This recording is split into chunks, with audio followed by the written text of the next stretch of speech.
Home builders in DFW have a playbook, and it runs the exact same way every single time. It's not based on you, or it's not based on your personality. It's just their system. It's definitely not personal, and they're just trying to run you through this playbook every single time they're working through an interaction. And I want to give you kind of the insights on how this playbook works, because I've watched it happen hundreds and hundreds of times. I know exactly what's coming and how it's coming at you. And I've seen people play into their hand, and I've seen people totally flip the outcomes just by recognizing how it's happening. So before we get too deep in the details, I do want to tell you, like, this is kind of a framework, and at some point it does split based on, inventory or based on a build, and we will talk through that. But I want to give you, here's why I'm giving you this, because I believe most people like a DIY project. Me personally, not in on DIY, can't stand it. But we all have had that excitement or that moment when we go to IKEA and we see the thing and we're like, I'm going to go do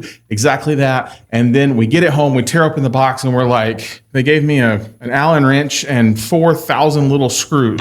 And then DIY is not fun anymore, right? So I want to teach you the entire system, every move, every counter, every thought, not because I don't think you can use it, but truthfully, because I think you can. And here's what I've learned doing this week in and week out with multiple buyers at multiple price points. The people who actually understand this stuff and understand how these things move, figure out fast where they can and can't go and why they probably need somebody in their corner. So 5 moves that you're going to see happen as you walk through the process of buying from a builder here in DFW. And again, at some point, it does kind of take a fork in the road. We have more of the inventory game, which is, one conversation, and then the build option, which is another conversation. The 2 base levels to understand on that: inventory runs on timing, churn rate, and holding cost. Build up runs more or less just on a little bit slower. Hey, we're not so much paying the holding costs on this. We're actually making more money. That's a pro tip. They make more money on their builds usually than they do on inventory with most builders. Move 1 that always happens is builders, whether, Highland or Trophy or Perry or Century or Bloomfield, all of them, they want you to start thinking with your heart, not with your head. And so everything that they do is organized around this heart or this emotional type feeling, right? Like you walk into a model home and it's nice and bright and airy, and it's well designed, and there's slow music playing in the background. They're working toward your thinking dynamics, right? They, some models, they're baking chocolate chip cookies, or they're putting their offices right at the front. Like everything they've done in that model is designed to make you fall in love with the product that they're putting in front of you. And as it should, right? This is not some cold, sterile process. This is not like, oh, I'm just buying a shirt off the rack, or it's even not like buying a car where it's like, there's thousands of them on the lot. There should be some emotion in this, but when your emotions override your logic, they know they're going to get you, right? Like you look at it, you're like, I need to have this. I need to have the double door entryway. I need to have the elevated vaulted ceilings. I need to have every little thing, right? And wants are awesome. I love that you have this want and desire. You're spending a lot of money. You should have wants and desires in this process. But the moment you start saying you need it, that's when they know that they can start justifying, oh, well, that right there, that was an upgrade. And that one there, yeah, we can do that, but it's not going to be, it's not going to be included. And more, the more I go through this, one of the things that I find is builders seem to be cutting back more and more on standard features. Quite frankly, I don't like it. It's simple things that, hey, we used to have gutters that poured, that tied in underground, and so that they, we don't do that anymore. Well, you can do that, but it's an upgrade. We used to do this level 2 floor in this neighborhood, and now we don't do that. And everywhere they can, they're pulling back because they're trying to make more money, right? I want you to walk into this as best as you can as a non-emotional buyer, right? This is to me like part of the reasons why I love spending so much time in the new construction space, is because it's only your emotions. There's no real emotion attachment from the builder to that home, right? Yes, there is some emotion from the builder sales rep who's trying to make money, who's trying to get a paycheck, who's trying to get a home sold. But as far as like the actual house itself, there is no memories. There's no, I watched my kids, come through the kitchen, and we had breakfast here every Saturday morning, and remember when we spent our, life savings renovating the kitchen, and like this feeling that we have to get so much money out of like from the builder side, there is no emotional attachment there. It is solely numbers on a spreadsheet and hey, what are we doing in the rest of our community? So I want you to make sure we have our emotions in check as you're walking in. Yes, if you get excited about it, I want you to show that you're excited, but don't be over the top excited because they know like they're going to use that against you, which kind of leads me into our second thing in the builder playbook is understanding every single question they ask you, although it seems friendly and it is intentional. They are trying to get your guard down.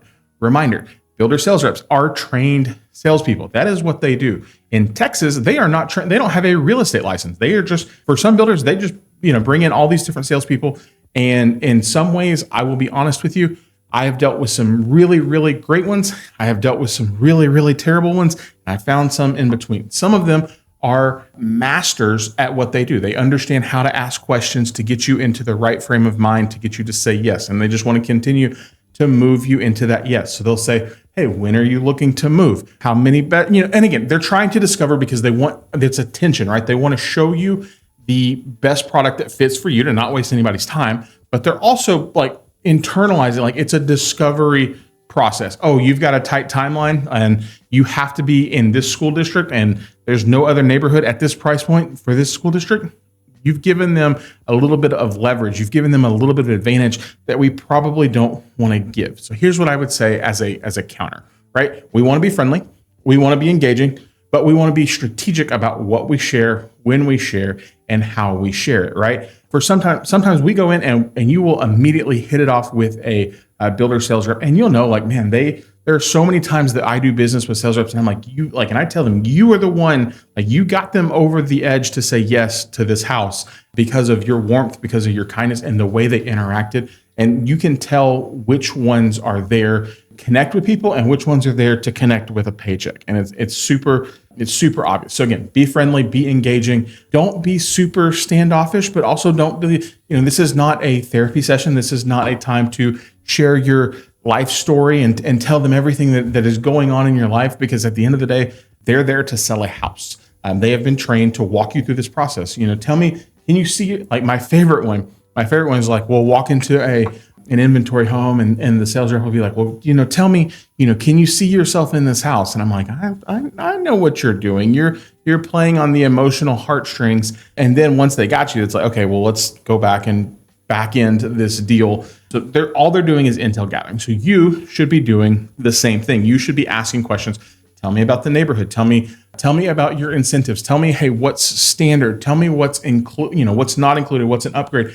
Tell me on average, if you're looking at building, how much, so if you've been in the neighborhood for a while, how much on average do your clients typically spend to get their house to fit in the neighborhood? And they should know that, right? They should, if they've been selling in that neighborhood for a little bit, hey, how much are people typically spending over the base price in this neighborhood? And then that'll give you kind of an idea of where you're going, right? Tell me about the last 5 sales that you had. Does it feel like things are moving fast? Does it feel, and you got to read the room. Like, it's a very emotional intelligence game, and you're just asking the questions, they're asking questions, and we're gathering intel back and forth to try and find something that might be a fit. All right, playbook part number 3. So this is kind of the third part. They're going to count on you treating this as one conversation. Negotiation, when we really get into it, when we get to the point when you said, hey, you know what? I like this neighborhood and I like this builder. And it really sets the tone in that first conversation. The second conversation is where the numbers move, and sometimes it takes a third.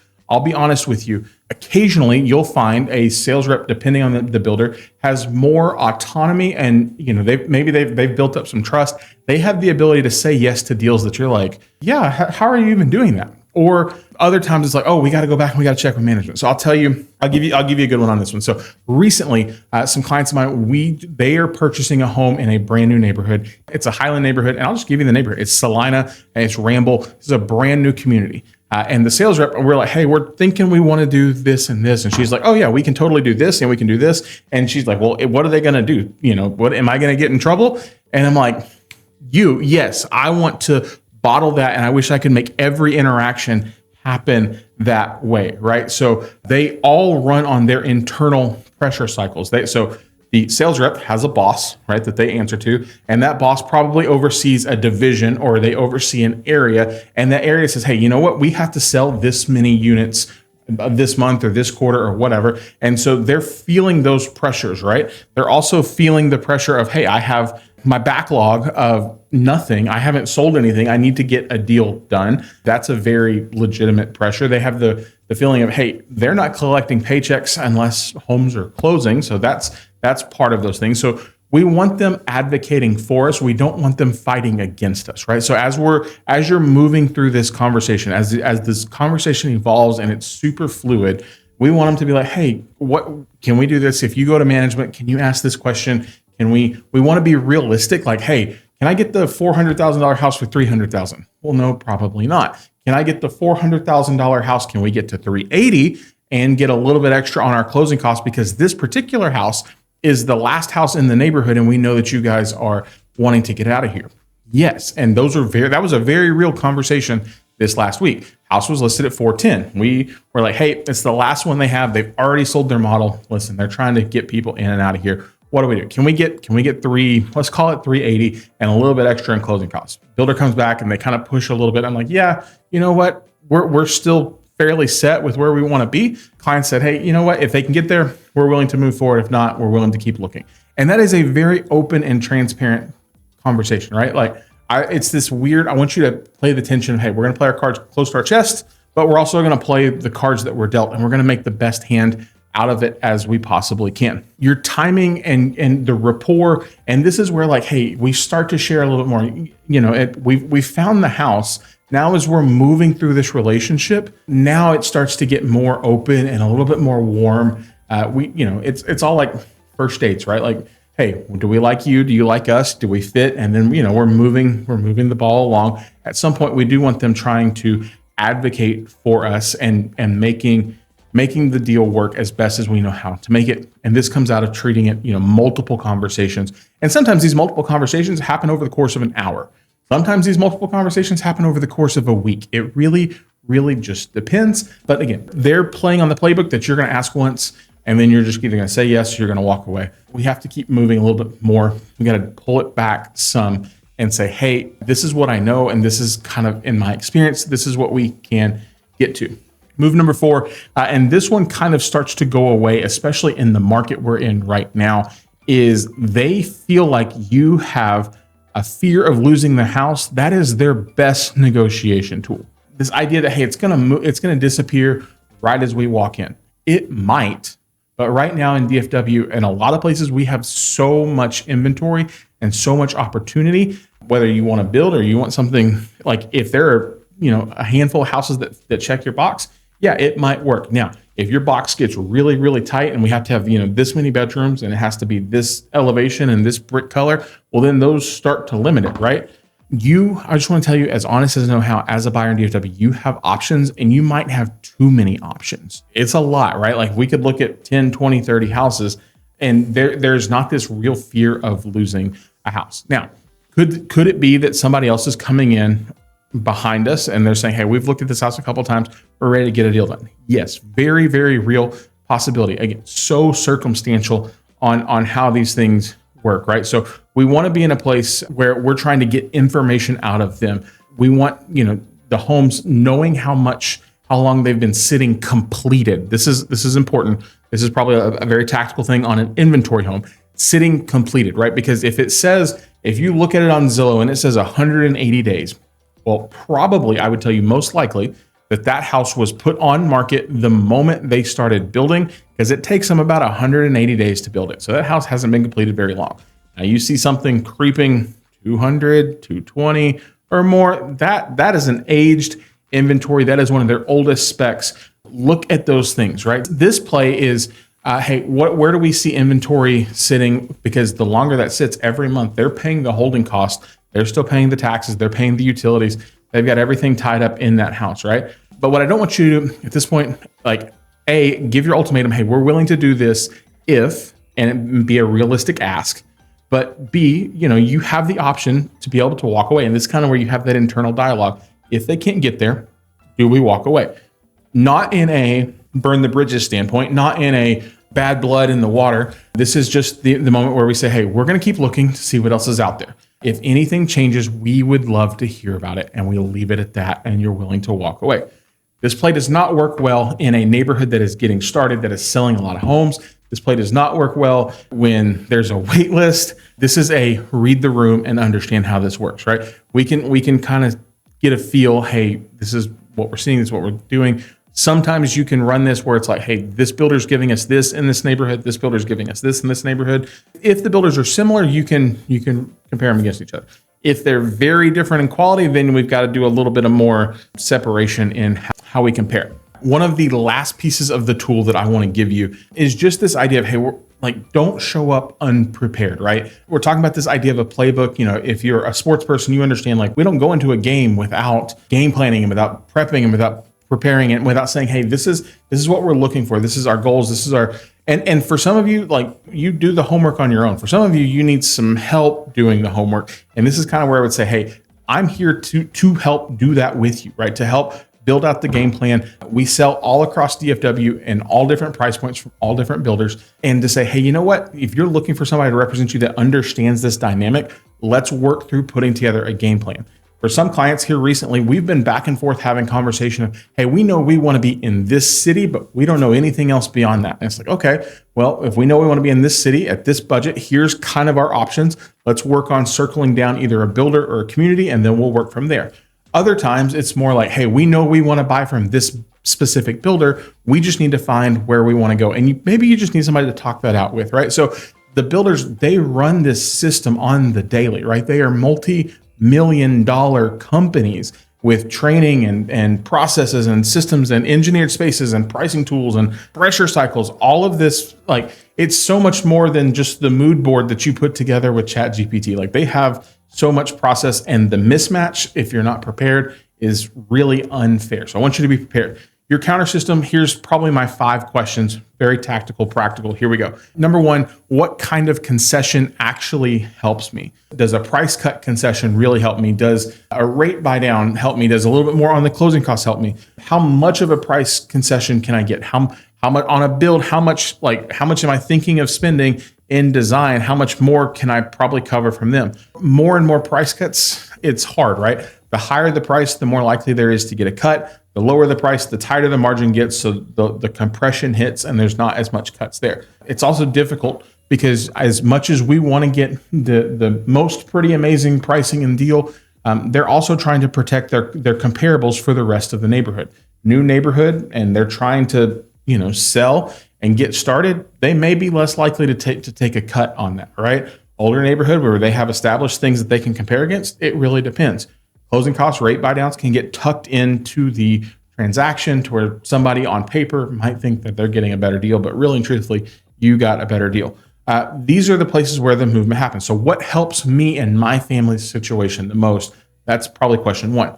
Question 2, if we're looking at inventory, how long has the house been sitting? I kind of alluded to this a little bit earlier. It's this idea of, hey, how long, is it been sitting complete? They're probably not going to try and tell you, but you can watch it and you can see. And then if this one doesn't work, there's a question 4, we will swap in right here. Number 3, question I want you to make sure you ask, what is the trend in the community right now?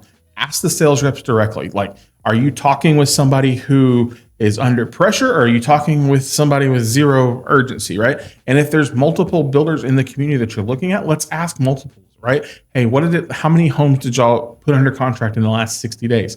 How many closings were there in the last 60 days, right? What is the trending direction of our community right now based on the things we're seeing? And this might be a point where you spend some time and you're driving through the community and you're trying to gather data. All right. Number 4, this is the swap for 2.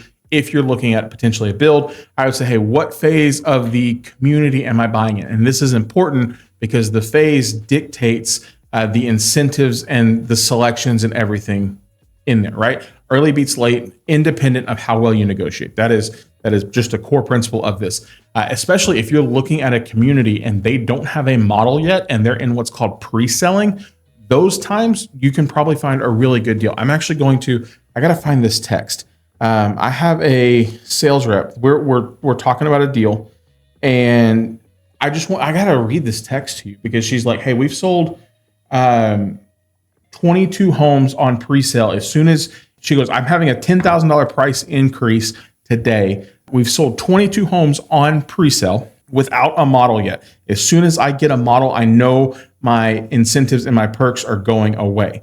This is my package right now. And then she just lists it out. She's like, I can do a slider. I can do level 2 woods in the common areas in the study. I can do level 2 quartz in the kitchen. I can add upper cabinets in the kitchen at no cost. I have an upgraded island. We add the trash can pullout. We have a farmhouse sink included. We have a mud bench included. It's my pre-sale package. It will be gone once my model starts. So no amount of like negotiating could get me back to that in probably a mid-phase sell, right? So just know, where are we at in the timing of the community? And this is kind of helpful too on inventory, but it's really, really helpful on a build. Number 5, what number does the sales rep need to help? And they're going to be a little more coy with this. They're probably not going to be open and honest on this one, but they all have their own internal scoreboards, or they have their scoreboard with their boss, or they have the deal, the metrics for the Metroplex or the East Side that they've been working on. Saturdays and Sundays, as the weekend comes to an end, oftentimes they're getting the text of like, hey, what are we working on? We needed 50 contracts this week. We're 10 short. What can we do? Where is the movement to make something happen? They may not tell you this, but if you're listening and you're, engaging well in conversation, this would be a good place to kind of start poking in and wondering, hey, what kind of movement do we have? What little bit additional can we ask for to get us over the edge? And the phrase that I've always kind of liked to use is, we will sign today if, and then the fill in the blank is a very realistic ask. We will sign today if, hey, you're giving us $20,000 in closing costs, find me $5,000. Find me a little bit more, and let's see what we can make happen. So I've given you all this information, and I want to shoot just brutally honest and straight with you. I gave you all of these moves, but these are not independent steps. It's not 1, then 2, then 3, and then we spend like 20 minutes on 4, and then we go to 5, right? It's not a this, then that. It's not really how it works. These interact, right? It's sometimes we're staying a little bit more patient and not walking away. Sometimes we're having more conversations to get a deal put together, right? The read of the room changes these deals depending on inventory, market, who you're actually talking to, what your situation is, what week of the quarter it is. Like, I'm giving you a framework. I'm not giving you a scientific equation. I just want to be honest with you. I wish I could, if I could give you a scientific equation, I would spend way more time on cruise ships and way less time selling houses, because I could just tell you with absolute certainty, this is how this works, but it's not a formula that spits out the same answer every single time. And here's, again, my just brutally honest part. Like, we've been honest with each other, and this is kind of what I do, and I hope this makes sense for you. Every single thing I've just told you, you can 100% go and do yourself. And in some ways, I hope you do, right? If you run all of these moves well, you'll probably out-negotiate most people in the market, most people walking into a model home this weekend. But there's a piece that I can't really give you because I don't know how to give it to you unless we're working together.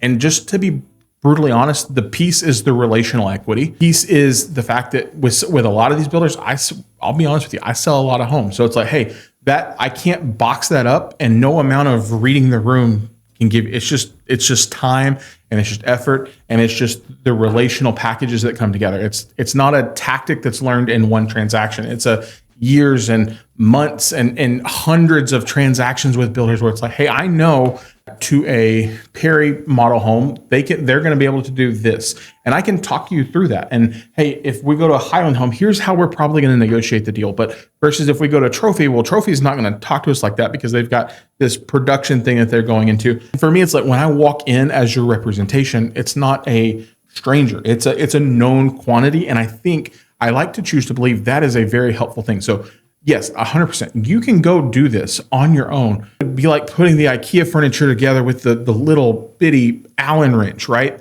At some point, it's going to get annoying and it might get a little frustrating. If you have the ability to grab like a giant screwdriver or grab something more efficient than this, do not. That's my plea. Why would you not, right? It's not a scare tactic. I'm just telling you kind of how the idea in this playbook really, really works, because again, model homes, they're built for attachment. They're built for you to lead with your heart, not with your mind.